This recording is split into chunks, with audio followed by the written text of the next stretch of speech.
एवढ्या काही माझ्या आई बहिणी बसलेल्या मायांनो, आपल्या नवऱ्याला आवडतं तसं बायकोने वागाव का तुम्हाला जसं आवडतं तसं तुम्ही वागाव? कसं वागता तुम्ही? हा, नवऱ्याला आवडतं तसं जर बायको वागली तर संसारामध्ये तिचा आनंद आहे. आता नवऱ्याला साडी आवडत असेल आणि तुम्ही जर पंजाबी घातला तर मार खाणार नाही का तुम्ही? नेम आहे ना तो. मग संसार जर चांगला भाव वाटत असेल तर पत्नीला नवऱ्याच्या मनासारखं वागावं लागतं. लक्ष देऊन ऐका, विनोद नाहीये करत मी, उदाहरण पटवून देतोय तुम्हाला. लग्न झाल्यानंतर संसार जर आनंदात राहा वाटत असेल तर पत्नीला कोणाच्या मनाप्रमाणे वागावं लागतं?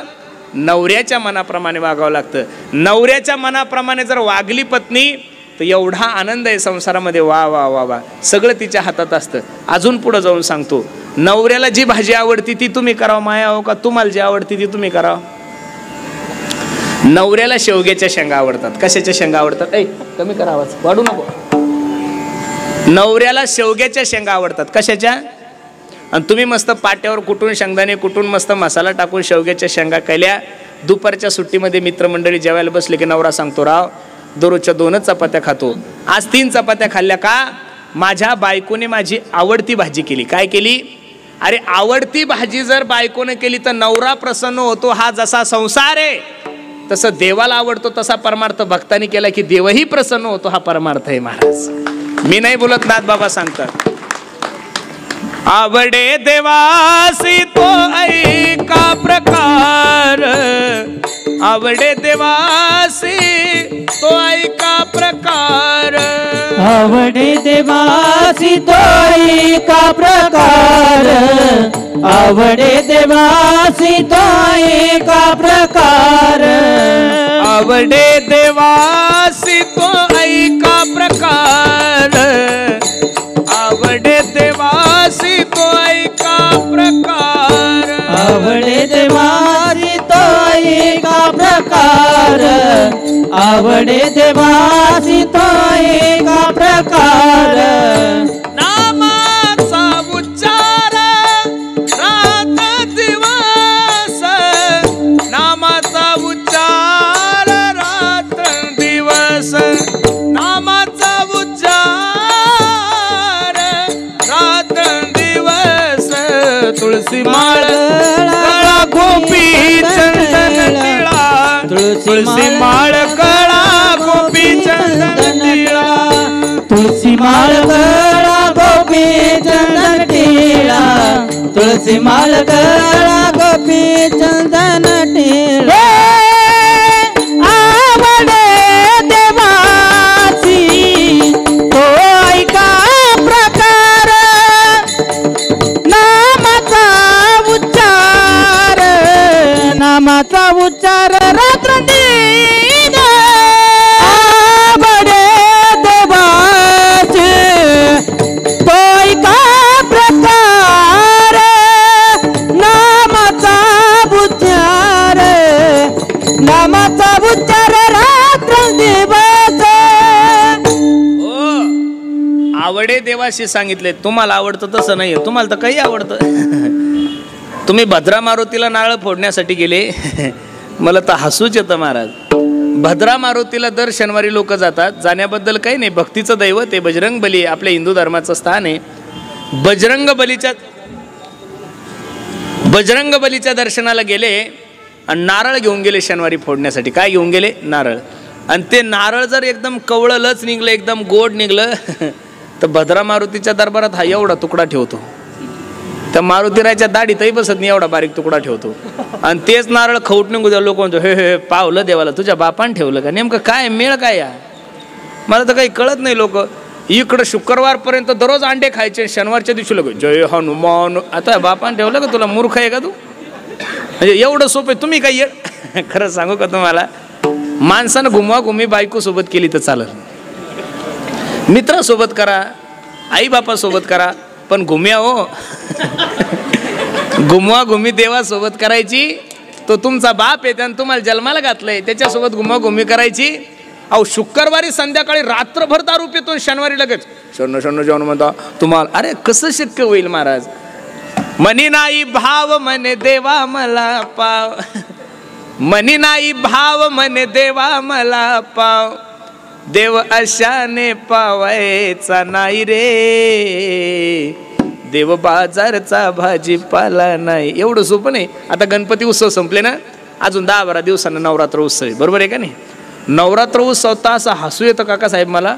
अरे काय लोक चॅप्टर आहे महाराज, जे 12 महिने धाब्यावर असतं ते 9 दिवस चप्पल घालत नाही हो. संभाजीनगर मधला एक धाबा या नाला काय सोडेल नसतो, आणि 9 दिवस बापा बाबा बगर खाय ना, शब्द ना खाय ना. आणि हे सांगू का तुम्हाला, स्पष्ट बोलतो, आता कॅमेरेवाले त्याच्यामुळे थोडी भीती वाटती. तू बिना चपलीचा नाही गद्या, भोंगळा फिरला तरी देवीची कृपा होणार नाही तुझ्यावर. 12 महिने धाब्यावर फिरतो, 9 दिवस बिना चपलीचा फिरल्यावर जगदंबा मातेची कृपा तुमच्यावर होईल. असं वाटतंय ना तुम्हाला नवरात्रात ती जगदंबा मातेची कृपा तुमच्यावर व्हावी? लिहून ठेवा माझं एक वाक्य काळजावर. ज्या दिवशी महाराष्ट्रातल्या सर्व तरुणांना, महाराष्ट्रातल्या सगळ्या माझ्या आई बहिणी स्वतःच्या बहिणीसारख्या आईसारख्या दिसतील, त्या दिवसापासून तुम्हाला महाराष्ट्रात नवरात्र करायची गरज पडणार नाही महाराज. एकीकडे नवरात्र उत्सव एवढ्या थाटामाटात चाललाय, आणि दुसरीकडे 5-5, 10-10 वर्षाच्या मुलीवर बलात्कार होतोय. तुम्हाला असं वाटतंय ती जगदंबा तुमच्यावर कृपा करेल? अजिबात नाहीये. लोक मोठ्या भाषणात सांगतात की 1947 साली हा भारत स्वतंत्र झाला. मला नाही वाटत स्वतंत्र झाला म्हणून. अरे पोरगी कॉलेजला गेली तर घरी येईल याची गॅरंटी नाही, पोरगी कॉन्व्हेंटला टाकली तर घरी येईल याची गॅरंटी नाहीये, मुलं शाळेत टाकले तर ते घरी येईल याची गॅरंटी नाही. कुठं सुरक्षित आहात तुम्ही? अजिबात कुठंच सुरक्षित नाहीये. म्हणून माझी विनंती गड्यानो, उपवास थोडे कमी केले तरी चालेल, बरोबर आहे का नाही? माणूस म्हणून माणसासोबत चांगलं वागा, माणूस माणसासारखं जगा. उपवास करण्याची गरज नाहीये. अरे तुमच्या उपवासामुळं भगर वाढली ना महाराज, शब्दानं वाढला, शेंगदाणे मागले. 1 किलोभर भगर खातो, अजिबात नाही महाराज. खरं सांगू का, शास्त्रामध्ये 2 उपवास सांगितलेले, एक एकादशी सांगितलेली आणि दुसरी सोमवार सांगितलेला आहे. कोणते उपवास सांगितलेले? एकादशी आणि सोमवार. बाकीचे उपवास धरावे याच्यासाठी शास्त्रामध्ये कुठंच पुरावा नाहीये. एकादशी धरावी याच्यासाठी मी भागवतातला पुरावा देतो. एकादशी धरावी याच्यासाठी तुकोबरायच्या गाथ्यात पुरावा आहे. सोमवार धरावा याच्यासाठी गाथ्यात पुरावा आहे. आता गुरुवार धरावायच्यासाठी काय पुरावा आहे हो? मंगळवार धरावायच्यासाठी काय पुरावा? बरं जाऊ द्या, मंगळवार धरू द्या, गुरुवार धरू द्या, अहो रविवार धरतात का? काय चाललं काही कळत नाही सगळे. उदाहरण आठवलं, सांगतो तुम्हाला. एका मायमाऊलीचं लग्न झालं. लग्न झाल्यानंतर ती सासरी गेली. सासरी गेल्यानंतर 2-4-6 महिन्यानं माहेरला आल्यानंतर पंचमीला घरी आली.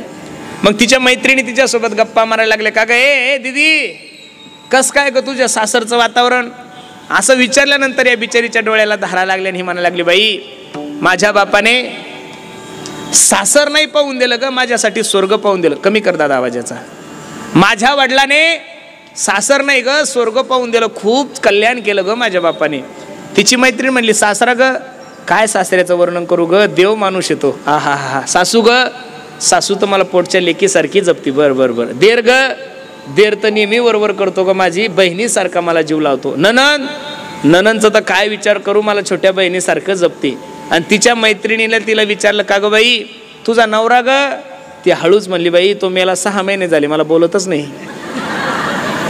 कीर्तनाकडे हसू नका.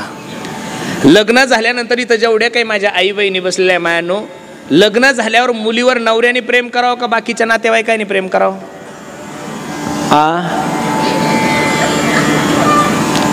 अरे तुम्हाला काहीच कळेना ना, काही तर बोला. लग्न झालेले आहे तुमचे, काहीतरी बोललं पाहिजेत का नाही? लग्न झाल्यावर मुलीवर नवऱ्याने प्रेम करावं का बाकीच्या नातेवाईकांनी? नवऱ्याने. नवरा मुठीत आल्यावर हरी आला हाता मग कायची वय चिंता. नवरा जर यांचं ऐकत असेल तर मायबापासोबत राहायची काय गरज आहे? सेपरेट रूम करतात या, म्हणजे अजिबात नाही. यांना आता तर नवीन पोरीची फॅड अशी झाली, लग्न करताना तिला असं वाटतं सासराही नको आणि सासूही नको. मग तो हा नवरा काही वरून पडलेला आहे का? कठीण ताळ आहे ना महाराज. अशी पद्धत चुकीची आहे. माझी विनंती तुम्हाला, अरे एकत्रित राहण्यात जो आनंद आहे तो वेगळं राहण्यात नाहीये गड्यांनो. एकत्रित राहण्यात जी आनंद आहे तो कशात नाहीये. ती म्हणली, बाई 6 महिने झाला तो मेला, मला बोलत नाहीये. लक्ष देऊन कीर्तन ऐका. लग्न झाल्यावर जसं मुलीवर नवऱ्याने प्रेम करावं, नवरा जर ऐकत असेल, नवरा प्रेम करत असेल तर सासू बोलली तरी चालते, नाही बोलली तरी, सासरा बोलला तरी चालतो, नाही बोलला तरी चालतो, देर बोलला तरी चालतो, नाही बोलला तरी चालतो, भाऊजाई बोलली तरी चालते, नाही बोलली तरी चालते, ननंद बोलली तरी चालते, नाही बोलली तरी चालते. का? तिला माहिती आहे माझा नवरा माझ्यावर प्रेम करतो. मग जसं नवरा संसारामध्ये महत्वाचा आहे तसं उपवासामध्ये एकादशी म्हणजे नवराचे हे मंगळवार, बुधवार, गुरुवार, शुक्रवार, शनिवार हे सासू सासरे देर भावजा या किरकोळ लोकांचा ताण नाही घ्यायचा जास्त. नवरा बोलला व्रत एकादशी करीना उपवास आणि गायीनं हरणेसी, म्हणून शास्त्रानुसार एकादशी लोक शनिवार धरतात, गुरुवार धरतात, मंगळवार धरतात आणि एकादशी तिची भाकरी खातात. काही फायदा होणार नाहीये. एकादशी जर धरली तर बाकीचे उपवास नाही धरले तरी चालतील, पण एकादशीच्या दिवशी जर भाकर खाल्ली तर बाकीचे उपवास करणं म्हणजे गाढ वानशेत खाल्लं पाप ना पुण्य. विठाला विठाला विठाला विठाला विठाला विठाला विठाला विठाला. म्हणून प्रत्येक ठिकाणी आवड खूप महत्वाची. मी तुम्हाला सांगितलं आवडे देवासी तो एका प्रकार नामाचा उच्चार रात्रंदिवस. तुळशी माळ गळा, गोपी चंदन टिळा, हृदय कळवळा वैष्णवांचा. म्हणून तुकोबराय सांगतात आम्हाला धर्माचं काम करायचं, करणे पाखंड खंडन. धर्माचं काम करायचं, पाखंडी लोकांचं खंडन करायचं, पण हे सगळं करत असताना नामाचं बीज वाढवायचं. अभंगाचं पहिलं चरण. हेची आम करणे काम, हेची आम करणे काम.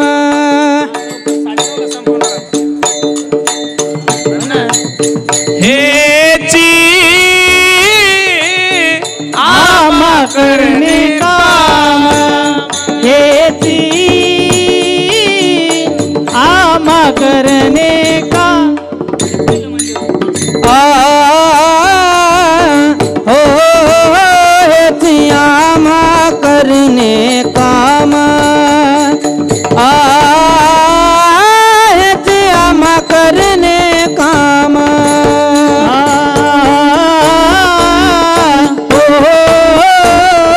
हेची आम करणे काम, हेची आम करणे काम.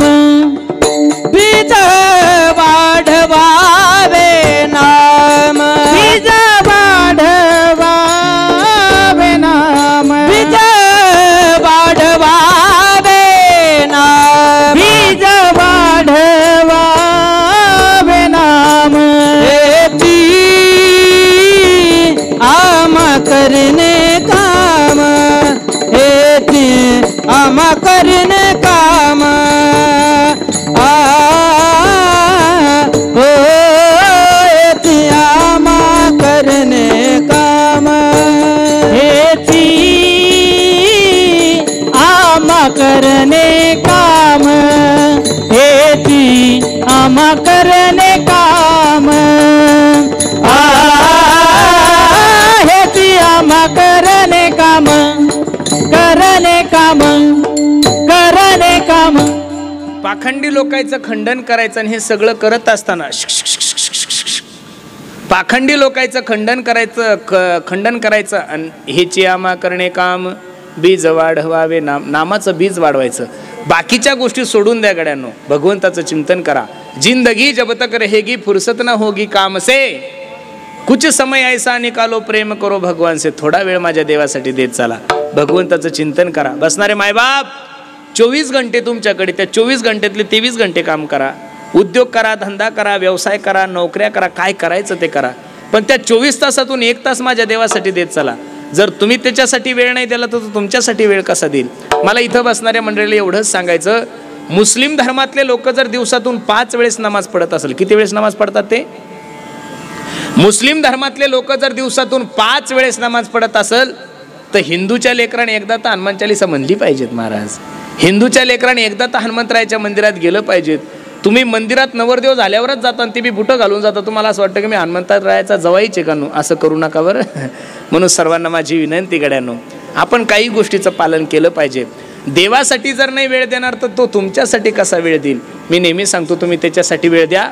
महाराज एका ठिकाणी खूप सुंदर वर्णन करतात, याद आएगी उनको कभी ना कभी,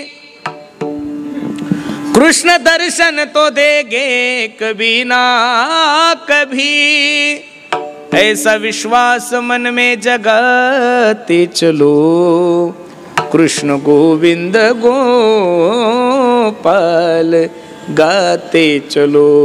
काम करते चलो नाम जपते चलो हर समय कृष्ण का ध्यान करते चलो कृष्ण गोविंद गोपाल गाते चलो. बसणारे मंडळी, भगवंताचं नाव घेण्यासाठी कशाचीच गरज नाही. काळ वेळ नाम उच्चारिता नाही दोन्ही पक्ष पाही.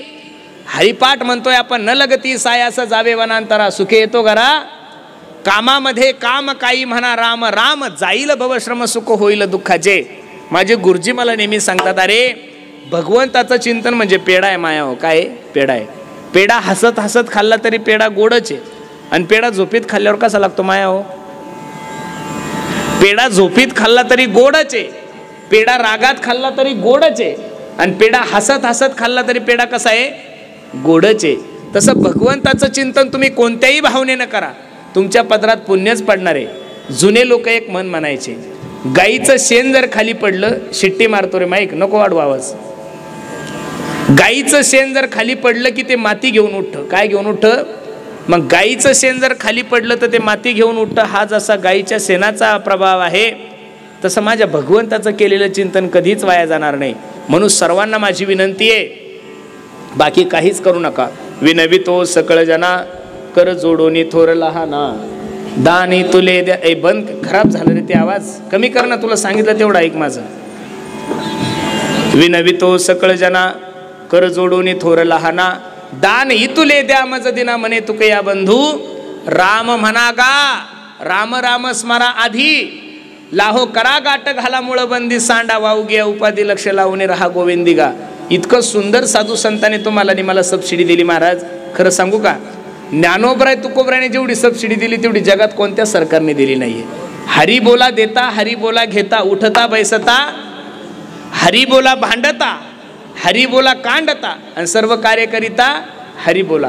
अजून प्रमाण घ्या. न लगे तीर्थाचे भ्रमण, न लगे तीर्थाचे भ्रमण, तीर्थाचे भ्रमण, न लगे तीर्थाचे भ्रमण, न लगे दंडन मुंडन, न लगे दंडन मुंडन, न लगे दंडन मुंडन, न लगे पंचाग्नी साधन, न लगे पंचाग्नी साधन, न लगे पंचाग्नी साधन, न लगे पंचाग्नी साधन. तुम्ही आठवा मधुसूदना, तुम्ही आठवा मधुसूदना, वासुदेव वासुदेव म्हणा, तुम्ही वासुदेव वासुदेव म्हणा, वासुदेव वासुदेव म्हणा, तुम्ही वासुदेव वासुदेव म्हणा, तुम्ही वासुदेव वासुदेव म्हणा, तुम्ही वासुदेव वासुदेव म्हणा, तुम्ही वासुदेव वासुदेव म्हणा, तुम्ही वासुदेव वासुदेव म्हणा.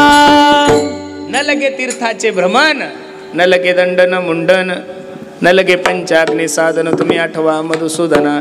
भगवंताचं भजन करा. भगवंताचं भजन सोडून दुसरं काहीच नाही. हरिभजना विन काळ घालवू नको रे, हरिभजना विन काळ घालवू नको रे. दुरीच्या सापा भेऊन भावा, भेटी नाही जीवा शिवा, तिचा ज्ञान दिवा मालवू नको रे. हरिभजना बिन काळ घालवू नको रे. भगवंताच्या भजनाविना वेळ वाया नका घालू. वेळ जर वाया गेल्या तर जीवनामध्ये एकच गोष्ट उडते, तिचं नाव आहे पश्चाताप. पश्चाताप आणि पश्चाताप. हे बघा, आहे त्या वेळेत जर देवाचं भजन नाही केलं तर माणसाचं जीवन वाया जातं. मी दररोज कीर्तनातून सांगतो, अरे गाडी येण्यापूर्वी माणसाने बस स्टॉपवर गेलं पाहिजे. गाडी निघून गेल्यानंतर बस स्टॉपवर जाऊन काय फायदा आहे. गाडी येण्यापूर्वी माणसाने बस स्टॉपवर गेलं पाहिजेत. गाडी निघून गेल्यानंतर बस स्टॉपवर जाऊन काही फायदा नाही. जवळ हे सकळ सिद्ध आहे, हात चालावया पाय तव तू आपुले सोहित पाहे, तीर्थयात्रे जाय चुकू नको. जोपर्यंत हात चांगले तोपर्यंत दान देऊन घ्या. हस्तस्य भूषणम दानम. जोपर्यंत पाय चांगले तोपर्यंत धाब्यावर जाऊन या. नाही, जोपर्यंत पाय चांगले तोपर्यंत कुठे जाऊन या? धाब्यावर नाही, तीर्थयात्रेला जाऊन या. पायी तीर्थयात्रा. कमी कर रे आवाज, कडक झालाय तो आवाज, कमी करतो माझा ऐक. पायी तीर्थयात्रा मुखी राम नाम, हाची माझा नेम सिद्धी नाही. तीर्थयात्रा करण्यासाठी पाय चांगले तोपर्यंत जाऊन या, हात चांगले तोपर्यंत दान देऊन घ्या, दात चांगले तोपर्यंत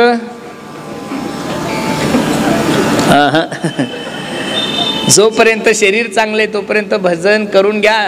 दिले इंद्रिय हातपाय कान, डोळे मुख बोलाया वचन, जेनी तू जोडसी नारायण नासे जीवपन भवरोग.